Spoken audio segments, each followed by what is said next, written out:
हरे कृष्णा। ज्येष्ठ मास महात्म्य तीसरा अध्याय व्रत वर्णन महात्म्य। स्कंद जी कहने लगे कि हे मुनियों, सब पापों को नाश करने वाला ज्येष्ठ मास के दिनों का महात्म्य और संपूर्ण जलदान का महात्म्य कहता हूँ, आप श्रवण करें। ज्येष्ठ शुक्ला एकम से लेकर ज्येष्ठ शुक्ला दशमी पर्यंत पवित्र दशहरा नामक व्रत करना चाहिए। प्रतिदिन गंगा जल के पवित्र जल में स्नान करना चाहिए।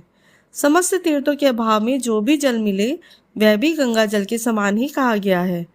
इन 10 दिनों में जो स्नान करता है वह 100 जन्मों के इकट्ठे किए हुए 10 प्रकार के पापों से मुक्त हो जाता है। इसमें कुछ भी अन्याय नहीं है। इन दिनों में अनेक प्रकार के दानों को देना चाहिए। इन 10विध पापों में 5 महापाप और 5 लघु पाप हैं। इन दिनों में दिए गए सब दान अक्षय हो जाते हैं। हे ब्राह्मणों, ज्येष्ठ मास शुक्ल पक्ष की द्वितीया के दिन अपराह्न समय में प्रसिद्ध समान नामक कल्प प्रारंभ हुआ। उस द्वितीया के दिन समान नामक कल्प में स्नान, दान, श्राद्ध तथा ब्राह्मण भोजन कर्म को भगवान विष्णु के निमित्त जो भक्ति और श्रद्धा से करते हैं उनको कोटि गुणा अधिक फल प्राप्त होता है। और ज्येष्ठ शुक्ला तृतीया के दिन पंचाग्नि साधक नामक व्रत आरंभ होता है।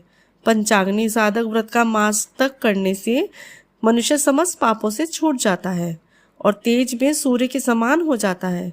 इसमें कोई भी संदेह नहीं है। इस तृतीया के दिन विशेषतया रंभा व्रत करना चाहिए। सधवा, विधवा सभी स्त्रियां इस व्रत को सौभाग्य विसिद्धि के लिए करें। हे ब्राह्मण श्रेष्ठ, इसी तृतीया को वामन कल्प का प्रारंभ हुआ था। अतः तृतीया के दिन दही और चावल का दान करने से भगवान वामन संतुष्ट होते हैं।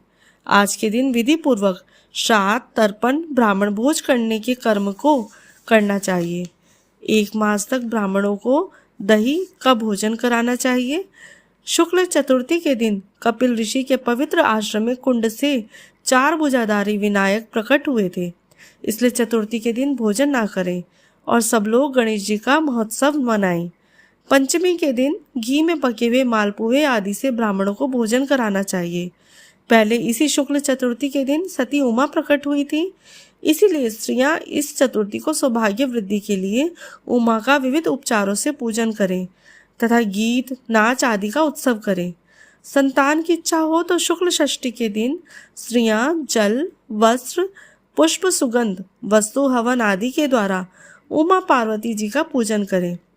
ज्येष्ठ शुक्ल सप्तमी के दिन ज्येष्ठा नक्षत्र के अंत में जो उमा का पूजन नहीं करता उनके यहाँ दरिद्रा का वास होता है। इसमें संशय नहीं। इसलिए दरिद्रा से भयभीत मनुष्य को सप्तमी के दिन उमा का पूजन और दशमी के दिन विभव विस्तार के अनुसार गंगा जी का पूजन करना चाहिए। जिस कारण लोक पावनी गंगा दशमी के दिन स्वर्ग से अवतीर्ण हुई। अतः 10, 11, 12 इन 3 दिनों से एकादशी के व्रत का साध्य कहा है। एकादशी का व्रत समस्त पापों का नाश करने वाला है। इसका व्रत निर्जल उपवास करने से सिद्ध होता है। त्रयोदशी से लेकर पूर्णमासी तक 3 दिन का जो उत्तम व्रत कहा गया है, यह व्रत सावित्री नाम से प्रसिद्ध स्त्रियों को सौभाग्य देने वाला है।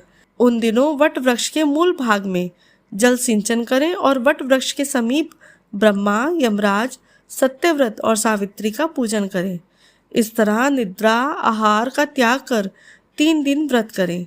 इस प्रकार कृष्ण पक्ष में भी 3 दिन का व्रत करके एकम के दिन पारना करें। यह नित्य व्रत है। स्त्रियां उस दिन व्रत को सदैव करें। यह व्रत 1 वर्ष करने से सिद्ध होता है। ज्येष्ठ मास की पूर्णमासी ज्येष्ठा नक्षत्र से युक्त हो तो यह कोटि शत पर्व से श्रेष्ठ है। उस ज्येष्ठ पूर्णमासी के दिन मनुष्य अनेकों दानों को देवे। मैं उन दोनों को संक्षेप में कहता हूँ। हे तपोधन, ज्येष्ठ पूर्णमासी के दिन कूर्मकल आरंभ हुआ था। इसलिए उस दिन स्नान, दान, तर्पण और ब्राह्मण भोज जो पितरों के उद्देश्य से करते हैं वे परम पद को प्राप्त होते हैं। हे भूसुर, सत्ययुगी के आरंभ में जिस ज्येष्ठ पूर्णमासी के दिन मनवंतर कल्प का आरंभ हुआ था, इसलिए उस दिन श्राद्ध, दान करना पितरों को तृप्तिदायक कहा है। इस प्रकार देवताओं से पूजित इस ज्येष्ठ मास में बहुत से व्रत कहे हैं। हरे कृष्णा। ज्येष्ठ मास महात्म्य तीसरा अध्याय समाप्त।